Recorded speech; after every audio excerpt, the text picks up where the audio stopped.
میرا دور گھبرائے ہوئے لوگوں کا دور ہے، پریشان لوگوں کا دور ہے۔ ڈپریشن کے مریضوں کی تعداد 65% تک پہنچ گئی ہے۔ اس قدر زیادہ لوگ ڈرے ہوئے، پتہ نہیں کیا ہوگا۔ جو غریب ہو گیا وہ جانتا ہے شاید کبھی بھی میرا ہاتھ نہیں پڑے گا، جو بیمار ہو گیا وہ سمجھتا ہے کہ شاید کبھی تندرست نہیں ہوگا۔ تو کمزوری آ گئی اور تیزی کے ساتھ آئی۔ ٹی وی پہ بیٹھے لوگوں نے بھی کمزور کیا۔ پھر ایک تعویذ دھاگے والے تھے، انہوں نے بھی کہہ دیا تینوں کسی نے کچھ کیتا ہے۔ او بھئی کنے کیتا ہے؟ کہندا ہے مینوں حکم ہی نہیں، مینوں تے شرارت دا حکم سی وہ میں کر چھڑی، تینوں کسی نے کچھ ہے۔ اب تو سوچتا رہ، جتنے تیرے دشمن ہیں تو ان کی لسٹ بنا لے۔ تو شرارتیں ہوئیں، لوگ کمزور ہوئے، افکار کے اندر کمزوری آئی۔ رسول کریم صلی اللہ علیہ وسلم لوگوں کو طاقتور کرتے، توکل کا درس دیتے، توحید باری تعالیٰ کے ستھرے جذبے حضور اپنے غلاموں کو عطا فرماتے، ان کی فکری حضور تربیت فرماتے، فکری۔ اللہ کے رسول صلی اللہ علیہ وسلم غار ثور میں موجود ہیں، ساتھ سیدنا صدیق اکبر رضی اللہ تعالیٰ عنہ۔ کفار جو گرفتار کرنے والے تھے، پیچھے لگے ہوئے تھے، وہ غار ثور کے دروازے تک آ گئے۔ جس طرح ڈاکٹر بول دیتا ہے، وہ کہہ دیتا ہے کہ اب جناب مشکل ہے، اگلے ہفتے آپ چلے جائیں گے، تو وہ جو کمزور لوگ ہیں انہوں نے اگلے ہفتے کیا جانا ہوتا ہے، وہ جب ڈاکٹر بتاتا ہے اسی وقت ہی فوت ہو جاتے ہیں۔ وہ کہتے ہیں اگلا ہفتہ تو لیٹ ہے، اسی وقت ہی سمیٹ لیتے ہیں سامان سفر۔ اور کچھ لوگ ایسے تھے، ڈاکٹر نے کہا کہ جناب آپ کی رپورٹس بتاتی ہیں کہ آپ بہت جلدی چلے جائیں گے، تو انہوں نے کہا جناب آپ جو کہہ رہے ہیں اپنے علم کے مطابق کہہ رہے ہیں، پر ہونا تو وہ ہے جو میرا رب کریم چاہے گا۔ یہ وہ جذبات ہیں جو ہمیں رسول کریم علیہ السلام نے عطا فرمائے۔ دیکھو حضرت ابوبکر صدیق رضی اللہ تعالیٰ عنہ کے ساتھ حضور غار ثور میں موجود ہیں۔ کفار جو گرفتار کرنے والے ہیں وہ دروازے تک آ گئے، بالکل دروازے تک۔ جناب صدیق اکبر رضی اللہ تعالیٰ عنہ ان کو دیکھ کر تھوڑا سا گھبرائے، اپنے لیے نہیں، ذات مصطفیٰ کے لیے گھبرائے، کہیں حضور کو کوئی تکلیف نہ پہنچ جائے، تھوڑا گھبرائے۔ یا رسول اللہ وہ تو قریب آ گئے، اور اگر انہوں نے پیروں کی جانب جھک کر دیکھا تو ہمیں دیکھ لیں گے۔ بالکل سرانے پہنچ گئے، یہ آ گئے، کھڑے ہو گئے، اور درمیان میں پردہ کیا ہے؟ مکڑی کا جالا، اور مکڑی کا جالا پھونک سے بھی اڑ جاتا ہے، تو مکڑی کا جالا بیچ میں۔ حضور وہ تو پہنچ گئے، ذرا جھک کر کے دیکھیں گے تو وہ تو ہمیں پکڑ لیں گے۔ اب یہ وقت تربیت ہے، اور وہ تربیت جو محبوب نے اپنے اس عظیم صحابی کی فرمائی، اس تربیت کو میرے رب کریم نے قرآن مجید میں بیان فرمایا۔ حضور فرماتے ہیں، رب فرماتا ہے کہ فرمایا محبوب نے، فرمایا لا تحزن، ابو بکر گھبرانا۔ یہ ایک موقع ہوتا ہے جب انسان کو گھیر لیتی ہیں مشکلات چاروں جانب سے، اور جو بھی آتا ہے وہ اسے مایوس ہی کرتا ہے، لیکن حالات کے سہمے ہوئے لوگوں کو بتا دو حالات بدل جاتے ہیں، ایک جیسے نہیں رہتے۔ کہا لا تحزن، ابو بکر گھبرانا، کیوں؟ ہماری فوجیں آ کے انہیں پکڑ لیں گی، یا اندر ہمارے پاس کوئی ایسا اسلحہ موجود ہے کہ ہم ان پر چھوڑ دیں گے تو یہ مر جائیں گے۔ لا تحزن، ابو بکر گھبرائیے مت۔ کیوں نہ گھبرائیے؟ اس لیے کہ ان اللہ معنا، بے شک اللہ ہمارے ساتھ ہے۔ جن کے ساتھ رب ہو انہیں گھبرانا نہیں چاہیے۔ انہیں گھبرانا، یہ جو مسلح کی قوت ہوتی ہے، یہ دعا کی طاقت ہوتی ہے، دعا صلاح المومن، یہ جو قوت ہوتی ہے انسان کے پاس، یہ جو اس کے پاس ہتھیار ہوتا ہے کہ آج رات منا لوں گا میرا رب کرم فرما دے گا، یہ جو اس کے پاس قوت ہوتی ہے یہ اسے کمزور نہیں پڑنے دیتی، اسے طاقتور رکھتی۔ تو حضور نے افکار کے اندر یہ حسن پیدا کیا، لوگوں کو بتلایا کہ بجائے اس کے کہ تم کوئی چور رستہ تلاش کرو، کوئی سیاست کرنے کی کوشش کرو، تم کوئی ایسی راہ اختیار کرو جو تمہیں محسوس ہو کہ درست نہیں ہے، اس رستے نہ چلو، بلکہ تم اپنے رب کو منانے والے رستے پہ چلو۔ اور ترمذی شریف میں حدیث ہے، حضرت انس بن مالک رضی اللہ تعالیٰ عنہ فرمانے لگے کہ کریم محبوب علیہ السلام فرماتے ہیں کہ اپنے دکھڑے دنیا داروں کو نہ بتانا، سیٹھوں، نوابوں، چودھریوں، چاپلوسی کرنے کی ضرورت کوئی نہیں۔ اپنے دکھڑے دنیا داروں کو نہ بتانا، ورنہ اللہ تمہیں کبھی غنی نہیں فرمائے گا، فرمایا اپنے دکھ اپنے رب کریم کی بارگاہ میں عرض کرنا، جلدی یا دیر سے اللہ تمہیں لوگوں سے بے نیاز کر دے گا۔ تربیت فرمائی۔ ہم لوگوں نے تیزی سے اپنے آپ کو کمزور کیا ہے، توجہ کا مرکز دنیا دار۔ وہ اکبر الہآبادی نے کہا تھا کہ مصیبت میں بھی اب یاد خدا ہم کو نہیں آتی، دعا منہ سے نہ نکلی جیبوں سے عرضیاں نکلی۔ اب بھی نہ لوگ درخواستیں جمع کراتے ہیں، دعائیں نہیں کرتے۔ تو بھائی ایک تو یہ کہ توحید باری تعالیٰ کے بارے میں اصل نظریات، افکار کا حسن، پاکیزگی اور آپ کا اپنے رب کی جانب پورا توجہ کرنا۔ ہمارے ہاں اب تو خیر کرامتیں فیس بک پہ آتی ہیں اور لوگ اس کا سوال بھی بڑا تگڑا کر کے کرتے ہیں، اور جو بچے چھوٹے موٹے ہماری طرح طالب علم ہوتے ہیں، کچھ کتابیں پڑھنے والے دین کے، وہ کئی دفعہ الجھ جاتے ہیں کہ اب اس کو ٹیلی کیسے کریں، ساتھ کیسے جوڑیں۔ ایسی کرامتیں اور کرامت بیان کرنا بھی لوگوں نے ذمہ داری سمجھ لیا ہے، حالانکہ جڑے محرم راز حقیقت دے وہ تے راز حقیقت کھول دے ہی نہیں۔ اے جنہ ویکھیا نہیں او کرن گلاں، جنہ ویکھ لیا او تے بول دے ہی نہیں، تو بات ہی نہیں کرتے۔ تو کرامت نا جوڑ جاڑ کے نا کہیں فٹ کی جاتی ہے۔ آپ کو بخاری مسلم میں حدیث ملے گی، کوئی بھی ایسی اوہام پرستی، کوئی بھی ایسا نظریہ، کوئی بھی ایسی بات جو ذہن کو منتشر کرے، یعنی ابھی تک لوگ کہہ دیتے ہیں ہمارے کہ وہ کالی بلی رستہ کاٹ گئی تھی، تو معاملہ بڑا، میں ملتان شریف پہنچا تو مجھے وہاں ایک میرے سنگی کہنے لگے، بڑا پرانا ان سے ربط ہے، کہنے لگے کہ میں نے آج نہ تجربہ کیا ہے، ویسے واقعی کالی بلی رستہ کاٹی ہے تو مشکل ہو گئی ہے۔ میں نے انہیں کہا کہ آپ کا تجربہ سجدہ صاحب کا محتاج ہے، آپ کو دوبارہ سے تجربہ کرنا چاہیے۔ خدا کے بندے، کالی بلی رستہ کاٹ جائے تو مشکل ہوتی ہے، تو میرا تو سارے رستے، کئی کالی گاڑیاں رستہ کاٹ گئی، اب کیا کیا جائے؟ یہ کمزوری ہے، افکار میں کمزوری نہیں پیدا کریں، کچا پن نہ پیدا کریں، آپ مضبوطی لائیں۔ بخاری مسلم میں آپ کو حدیث ملے گی، سرور کائنات علیہ السلام کے صاحبزادے جناب ابراہیم علیہ السلام وصال فرما گئے، اور کیفیت یہ تھی کہ انہوں نے حضور کی مقدس گود میں آخری سانس لیا، داڑھی مبارک محبوب کی آنسوؤں سے بھر گئی۔ حضرت انس کہتے ہیں عرض کی یا رسول اللہ آپ بھی آنسو بہاتے ہیں؟ فرمایا میرا بیٹا گیا ہے تو آنسو نکل آئے ہیں، ورنہ میری زبان پہ وہی جاری ہے جس سے میرا رب راضی ہوتا ہے۔ اسی دن نا، جس دن سرکار کے صاحبزادے کا وصال ہوا، اسی دن سورج کو گرہن ہو گیا۔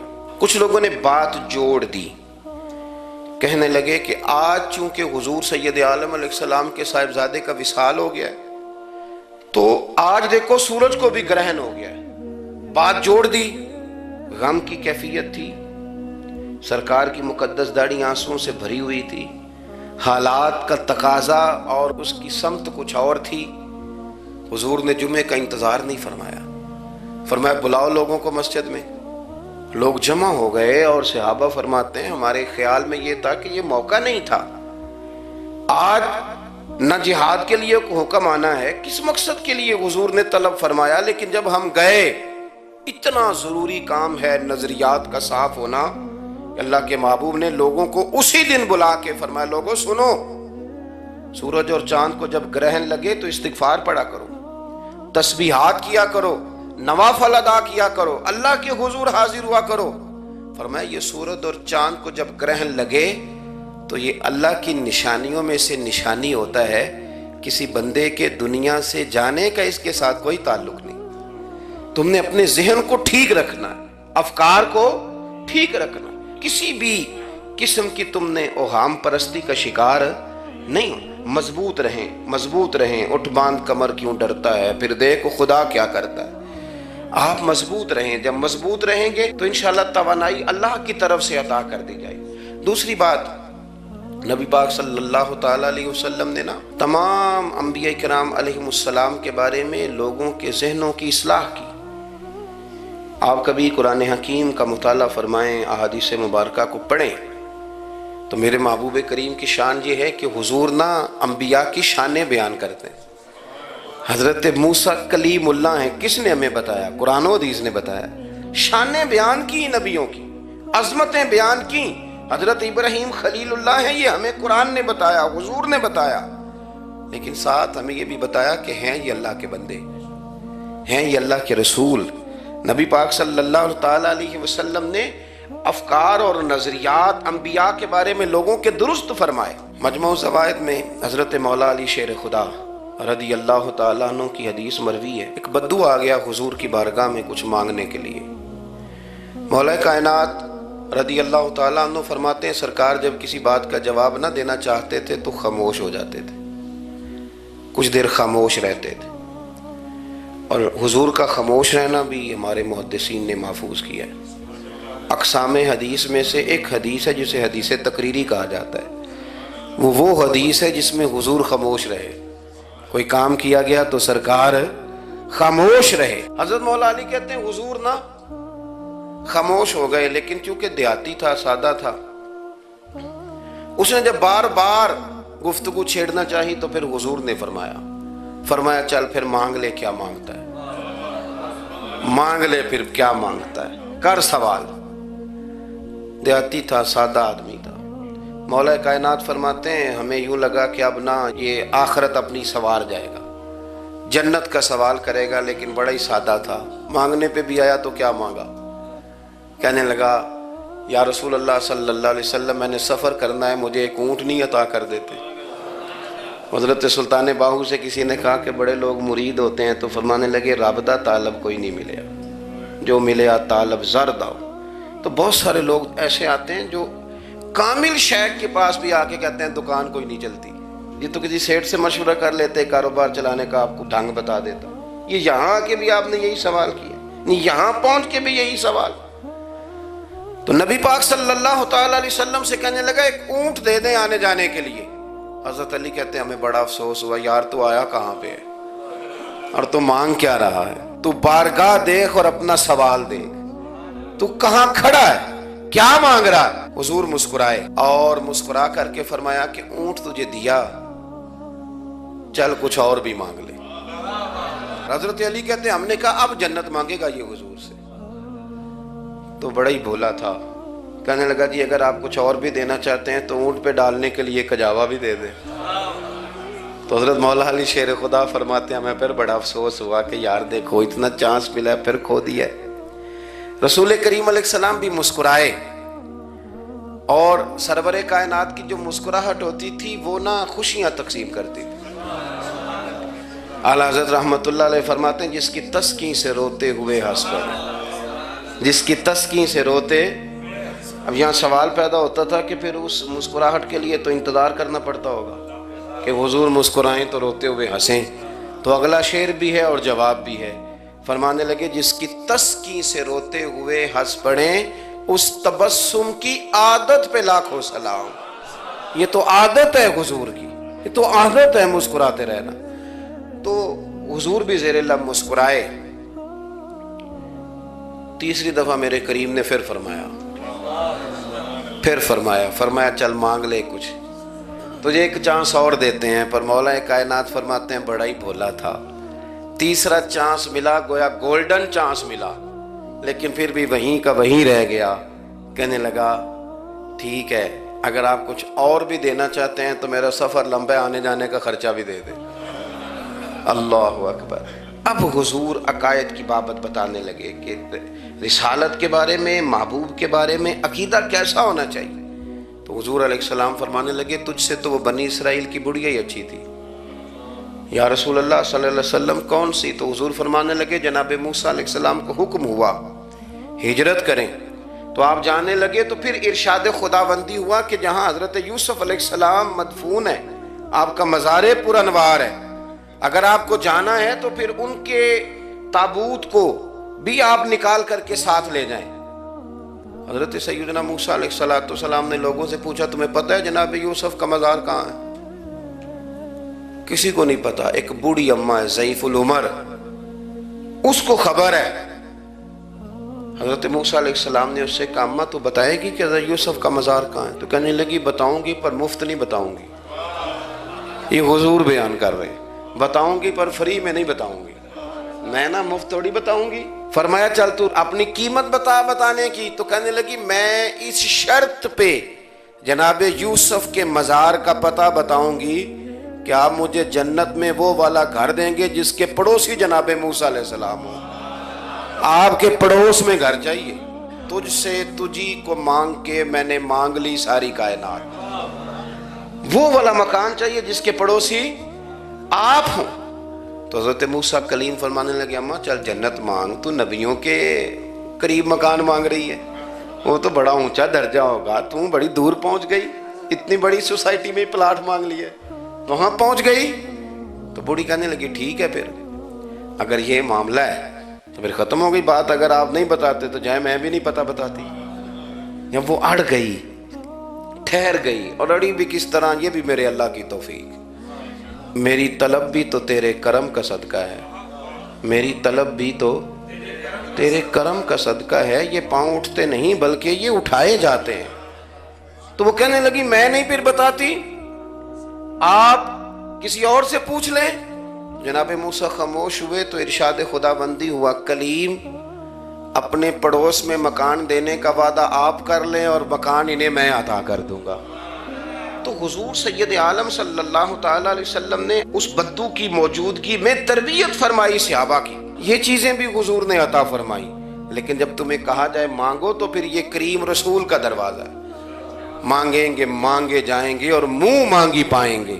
سرکار میں نہ لا ہے نہ حاجت اگر کی. تو افکار کا حسن, نظریات کی پاکیزگی. ہمارے ہاں نا آج کل جو ہمیں لیکچر دیے جاتے ہیں نا, بالخصوص جو طلباء سائنس پڑھتے ہیں, تو وہ جب سوالات اٹھاتے ہیں تو اس میں کچھ ایسی چیزیں بھی آتی ہیں. یہ ابھی کورونا کے حالات جب پچھلے دنوں چل رہے تھے تو اس وقت 2-3 قسم کے لوگ ہوئے. ایک تو وہ ہوتے ہیں جو بالکل ہی ڈرتے, کہتے ہیں چھوڑو جو ہوگا دیکھا جائے گا. اور ایک وہ ہوتے ہیں جو اتنا ڈرتے ہیں کہ بیچارے اپنے سائے سے بھی ڈرنے لگ جاتے ہیں. تو یہ دونوں باتیں جو ہیں یہ درست نہیں ہیں. درست کیا ہے کہ آپ احتیاط بھی کریں گے پر بھروسہ اپنے رب کریم کی ذات پر کریں گے, بھروسہ اللہ پر. تو لوگوں کو ڈرایا جاتا ہے اور جو خوف پھیلایا جاتا ہے ہمارے ہاں وہ بڑا عجیب قسم کا انداز ہے. قبر کو کھڑکی کوئی نہیں ہوتی, دروازہ کوئی نہیں ہوتا, آکسیجن کیسے جائے گی. یا آپ کبھی ٹویٹر پر مختلف بڑے لوگوں کے پیغامات دیکھیں تو موت کے بارے میں جب وہ چیزیں شیئر کرتے ہیں تو عجیب سا رنگ اس کا محسوس ہوتا ہے کہ اللہ جانے یہ بیچارہ کہاں کھڑا ہو گیا ہے. اور خوف, اور لوگ اس کا ذہن بنا کے ڈرتے ہیں. ڈرنا چاہیے, ضرور ڈرنا چاہیے, لیکن ایک بات یاد رکھیں, حضرت مولا علی فرمایا کرتے تھے کہ ڈرنا تو اپنے اعمال سے چاہیے اور ان کو درست کرنا چاہیے. ڈرنا تو اس چیز سے چاہیے کہ کیا ہم نے وہ راستہ اختیار کیا ہے جو قبر کو بالکل تنگ کر دے گا, جو جہنم کے گڑھوں میں سے گڑھا بنا دے گا. اگر وہ راستہ ہے اور اس پر آپ چلے ہوئے ہیں, آپ سخت ہو گئے ہیں, آپ نے سوچنا چھوڑ دیا ہے, آپ نے حقوق العباد کے معاملے کو ترک کر دیا ہے, آپ اپنی طبیعت کے لحاظ سے لوگوں کو ستانا مشغلہ بنا بیٹھے, آپ حلال حرام کی تمیز چھوڑ گئے, نگاہوں کی صفائی سے لے کر رزق حلال کو پیٹ میں لے جانے تک اگر غیر محتاط ہو گئے تو پھر تو خوف کھائیں. لیکن یہاں ان نظریات کی بابت جو حضور نے ہماری تربیت فرمائی, تو حضور نے ہمیں یہ نہیں فرمایا کہ میرا مومن ہو تو تم اسے کھڈے میں چھوڑ آؤ گے, ہو زندگی تقوی اور محتاط رہ کر گزارنے والا اور تم اسے کھڈے میں چھوڑ آؤ. یہ نہیں ہے, بلکہ فرمایا جو میرے مومن کی قبر ہوتی ہے روضہ تم من ریاض الجنہ, وہ تم اسے نہ کھڈے میں نہیں چھوڑ کے آئے, باغ میں چھوڑ کے آئے ہو. آپ باغ کا تصور کریں پھر قبر کو سوچیں. نہیں, باغ میں چھوڑ کے, اور باغ بھی معمولی نہیں, جنت کے باغوں میں سے باغ, جنت کی کیاریوں میں سے روضہ تم من ریاض الجنہ. اب ذرا اس اینگل سے آپ اپنی قبر کو سوچیں, اس رویے کے ساتھ کہ اگر قبر آپ کی جنت کا باغ ہے تو باغ میں جاتے بندہ ڈرتا تو نہیں, اور باغ اتنا حسین ہے کہ جس میں پہلی آنکھ کھلے گی تو پہلی نظر اٹھے گی تو مدینے والے محبوب کا چہرہ نور نظر آئے گا. اتنا شاندار باغ ہے, آپ اس کی رعنائی, اس کا حسن اور اس کی خوشبو کو ملاحظہ فرمائیں. تو حضور نے نا ہماری تربیت فرمائی. میں اکثر کہا کرتا ہوں احباب سے کہ انسان 10-15 سال کے بعد پردیس سے واپس لوٹے اور ماں اگر موجود ہو نا گھر میں, اتنا تگڑا استقبال کرتی ہے کہ مزہ آ جاتا ہے. اس کا بس نہیں چلتا, مکان بھی نہیں بنا دے, فلانی چیز بھی نہیں لے آؤ, میرا پتر آ رہا ہے, فلانی بھی. تو سالوں بعد بندہ گھر لوٹے تو ماں اتنا استقبال نہیں کرتی جتنا قبر میں اللہ کی رحمت بندے کا استقبال کرتی۔ اس لیے جب یہ سوچ بن گئی تھی نا صحابہ کی حصول جنت کی، تو پھر ان کو لگاؤ ہو گیا تھا، پھر دنیا کی زندگی، جاہ و جلال، مال و دولت اتنا زیادہ وقت نہیں رکھتا تھا ان کی نظر میں۔ پھر وہ سمجھ گئے تھے اس بات کو کہ کن فی الدنیا کانک غریب و عابر سبیل، سمجھ گئے تھے کہ یہ مسافر ہیں ہم یہاں، اور وہ پھر اتنا زیادہ اپنے ذہن پہ چیزوں کو سوار نہیں کرتے تھے، محسوس کرتے تھے کہ اتنی زندگی ان کی ہے، اتنی زندگی ان کی گزر گئی ہے، محسوس کرتے تھے، اور اس پر پھر وہ جو فوکس کرتے تھے وہ آخرت کے لیے کرتے تھے۔ ایک خاتون حضور کی بارگاہ میں حاضر ہوئی، یہ بھی سیاستہ میں آپ کو روایت ملے گی، بہت ساری کتابوں میں ہے لیکن اس کی اصل آپ کو بخاری شریف میں ملے گی۔ حضرت ابو ہریرہ رضی اللہ تعالیٰ عنہ فرماتے ہیں کہ خاتون آئی تو اس نے آ کر نا بڑے درد کے ساتھ حضور کی بارگاہ میں استغاثہ پیش کیا، عرض کرنے لگی یا رسول اللہ صلی اللہ علیہ وسلم میں نا مرگی کی مریض ہوں اور بڑی تکلیف میں ہوں۔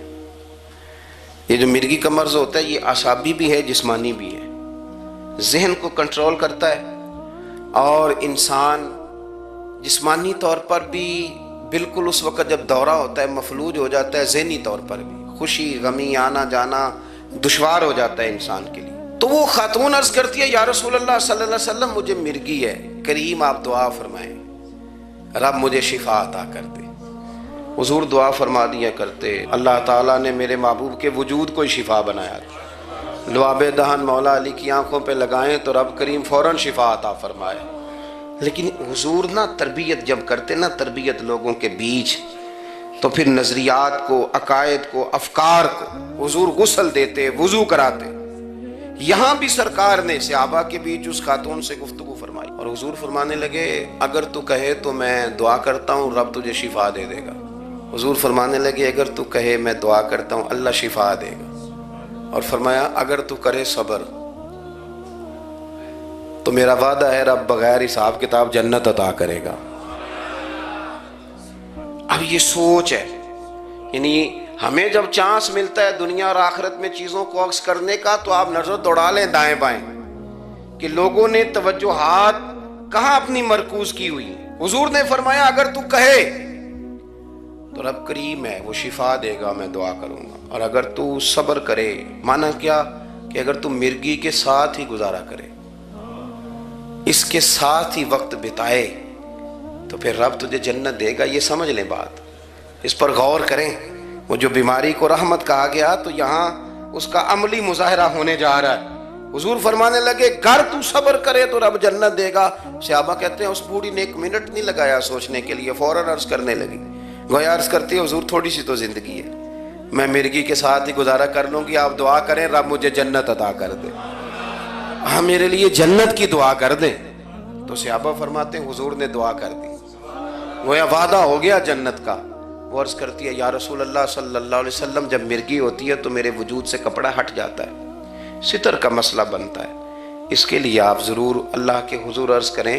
تو سرکار نے دعا کر دی۔